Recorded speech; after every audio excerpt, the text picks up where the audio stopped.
harvest log, day one, the first day of our 2023 harvest.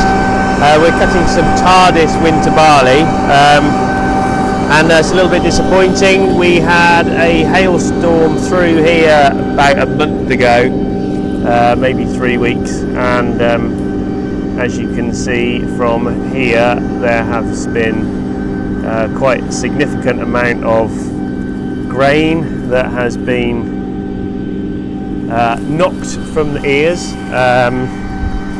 and that's all just starting to chip and grow in the base of the crop.